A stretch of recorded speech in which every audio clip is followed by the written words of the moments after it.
So if you've received a Figma link and you're wanting to open it in the desktop app, then there are a few ways for you to do this. So I've got my link here, and you can see when we select our link, it's going to open it by default in our browser. So instead of doing this, what you can do is simply copy the link, and in the Figma app, you can go up to File and down to Open File URL from Clipboard. And so that is going to open up the link that we just copied.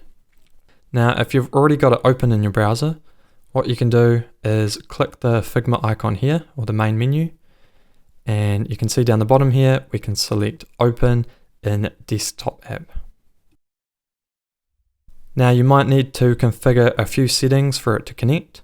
So I've already got the app downloaded, so I don't need to go to the downloads page.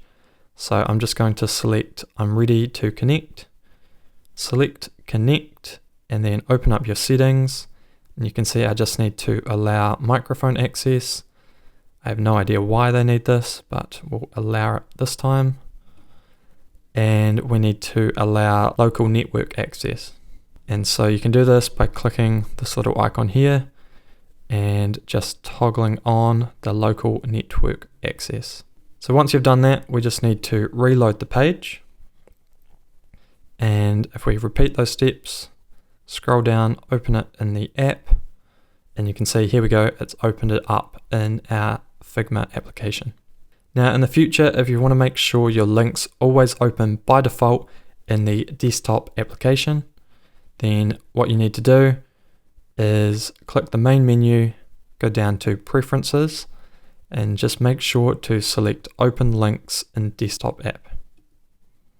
So now, if we close this file and we select our link, it should, by default, redirect it to our desktop application.